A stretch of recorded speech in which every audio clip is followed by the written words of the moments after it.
Bonjour, devant les grands médias français enfin attentifs, l'histoire bascule en Tunisie.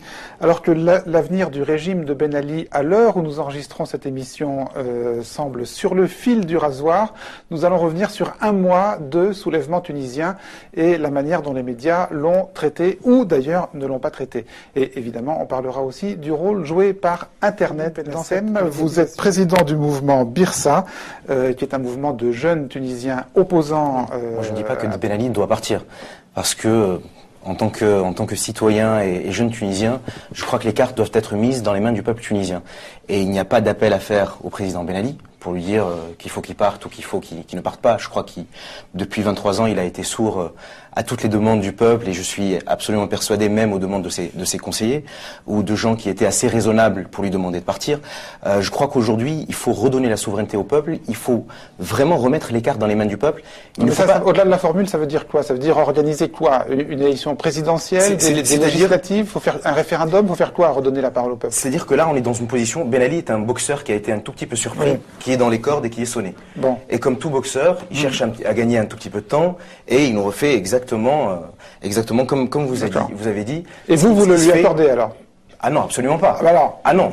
Nous, on n'appelle pas Ben Ali à partir, oui, on appelle le peuple, et dont je fais partie, à chasser le président Ben Ali. Ah, c'est vraiment très différent. D'accord, c'est absolument différent. Non, c'est plus clair comme ça. Oui, mais non, je vous avais mal compris au début. Voilà, c'est-à-dire que il n'y a rien à demander à un tyran. Il faut demander à un peuple. Quand vous me dites qu'est-ce qu'il faut faire maintenant, je pense qu'il faut parler, si vous voulez, de façon à faire un vrai contrat social. Si vous me permettez, oui, d'un trait, mais c'est vraiment important, oui. C'est que quand Bourguiba est venu en 56, il a fait un contrat social tout seul avec le peuple. C'est-à-dire qu'il a décidé, il a dit je décide tout ça pour les Tunisiens. C'était des mesures progressistes, certes, mais qui n'ont jamais été prises dans la concertation. Ben Ali a fait la même chose avec des leaders de l'opposition ou des gens qui se sont considérés comme étant des leaders de l'opposition. C'est vrai que j'ai entendu que certains partis d'opposition avaient rencontré Ben Ali ou iront le voir. Alors, je pense qu'on peut le mettre au conditionnel, mais en tout cas, si c'est le cas, moi je peux m'étonner que les mêmes personnes qui sont parties signer un pacte national avec Ben Ali en 88 reviennent aujourd'hui. Le régime, si vous me permettez de continuer, a censuré, n'a pas hésité à censurer des pages. C'est-à-dire que moi, ma page Facebook est censurée en Tunisie, et dès que vous êtes contre le régime, votre page est censurée. Là où il est très difficile de contrer Facebook. Et c'est pour ça que Facebook a été une révolution en Tunisie. C'est que ma page peut être censurée en Tunisie. Si j'ai un ami expatrié qui peut avoir accès à mon profil et qui voit une vidéo qui est intéressante, il peut la partager, il peut la mettre sur son profil à lui qui n'est pas censuré. Et du coup, des gens de Tunis peuvent voir la vidéo et la partager eux-mêmes. C'est-à-dire, excusez-moi, ce qui était censuré, c'était la consultation de certains comptes Facebook bien choisis en Tunisie, mais en revanche, le compte lui-même n'était pas censuré et vous pouviez continuer à alimenter votre... Le compte est censuré et non piraté, c'est-à-dire qu'il est, comme vous dites, non consultable à partir de la Tunisie. Mais vous pouviez y mettre tout ce que vous vouliez. Absolument. À destination parce que, vous savez, on a eu tendance, nous, Tunisiens, je vais vous donner le point de vue tunisien, à beaucoup attendre de la presse française. C'est-à-dire que quand on parle entre amis en Tunisie, alors est-ce que Le Monde a fait quelque chose sur ce qui se passe en Tunisie? Est-ce que Libé a fait quelque chose? Est-ce qu'on en a parlé à la télé? Et il y avait ce sentiment, un genre de fatalisme qui voulait dire qu'on peut nous rien faire sur place et que les médias français et étrangers, et surtout français, se chargeront de communiquer sur ce qui se passe chez nous. Et là où moi je vois une vraie révolution, plus qu'une révolution médiatique, mais une révolution journalistique et démocratique, c'est que les gens ont pris leur smartphone, ont pris leur portable et ont commencé à faire du journalisme citoyen. D'abord parce que les journalistes tunisiens ont essayé de faire leur travail, mais vous connaissez les conditions dans lesquelles ils essayent d'exercer leur profession, mais chaque citoyen est devenu en Tunisie un journaliste et un relais, à la fois pour les journalistes tunisiens et à la fois pour les journalistes français. Donc, quelque part, merci les médias français pour ce retard à l'allumage, quoi. Presque merci, et vous voyez que les premières images qui sont arrivées sont des images qui ont été prises par des citoyens tunisiens.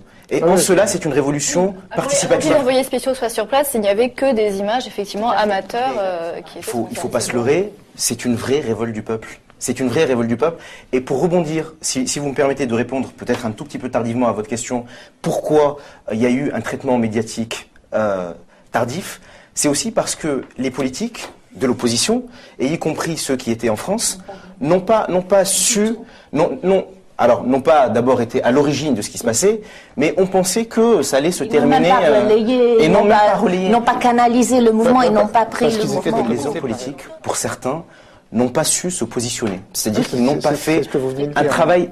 Ils n'ont pas fait un travail d'homme politique, c'est-à-dire qu'ils ont fait un travail de défenseur des droits de l'homme. Or, il y a des organisations des droits de l'homme, il y a la FIDH, il y a Amnesty, il y a des gens, il y a la Ligue tunisienne des droits de l'homme, pardon, dont le travail est justement de dénoncer les actes attentatoires à la liberté, à la dignité, les actes de torture. Excusez-moi, un travail de défenseur des droits de l'homme, c'est pas un travail politique ? La politique ne se résume pas à la défense des droits de l'homme. Certes, mais ça en fait pas partie. Ça en fait partie, mais ça n'est pas que ça. Mais qu'est-ce qui a manqué alors ? Quand vous faites de la politique, quand vous faites de la politique, il a manqué un leadership. Un leadership vous intéresse sur sur la position des autorités françaises. Vous savez, j'aime bien le rappeler, on a eu notre indépendance un 20 mars 1956. Et depuis cette date-là, on est un État, en principe, souverain. Et quand j'entends des amis français ou tunisiens me dire, mais est-ce que tu n'es pas choqué par le silence des autorités françaises ? Je dis non, puisque en quelle qualité les autorités françaises se prononceraient sur la Tunisie ? Moi, j'y crois à notre révolution citoyenne, sincèrement et profondément. Au titre de la communauté internationale et au titre des conventions signées par la Tunisie. Non, il y a un aspect sur lequel, moi, j'insiste. Je comprends très bien que la Tunisie est souveraine et qu'elle ne demande pas. Et les Tunisiens l'ont prouvé qu'ils sont très capables de faire leur propre révolution sans l'assistance de la France. Et des médias français, comme vous disiez. Et des médias français, vous l'avez dit. Mais cela dit, il y a une communauté internationale. Il y a des conventions que nous avons signées. Il faut le respect de ces conventions. Alors, est-ce qu'on peut laisser le jeune homme finir ? Oui, très bien. Si vous me permettez, moi je suis d'accord. Je suis d'accord avec vous. Je crois qu'en Tunisie, on a vraiment besoin d'une révolution. Alors je sais que le terme est fort, mais c'est aussi une révolution des consciences, une révolution citoyenne qui est menée par les citoyens. On a besoin d'un mythe collectif fondateur. Et pour avoir si vous voulez, cette fondation d'une nouvelle République tunisienne, je crois qu'on a réussi à organiser nos propres émeutes, nos propres manifestations, notre propre couverture médiatique.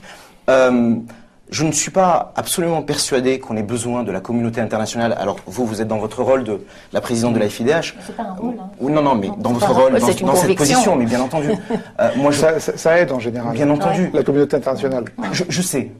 Mais c'est-à-dire, avant d'attendre qu'on fasse les choses pour nous, faisons-les nous-mêmes. Et puis, pour vous répondre sur la question de l'armée, il y a eu un moment où beaucoup de Tunisiens ont appelé l'armée à prendre le pouvoir pour le peuple. Et si vous voulez, moi je suis totalement opposé à cette idée, parce qu'on a toujours attendu en Tunisie un homme providentiel, un nouveau prophète. Il faut bien entendu que l'armée se range du côté du peuple, comme les forces de l'ordre. Mais ce n'est pas l'armée qui doit prendre le pouvoir. C'est le peuple, alors avec l'armée peut-être à la droite et les forces de police à gauche, parce que l'armée est aussi composée de citoyens, mais vraiment, si vous voulez, je crois profondément qu'on doit compter sur personne.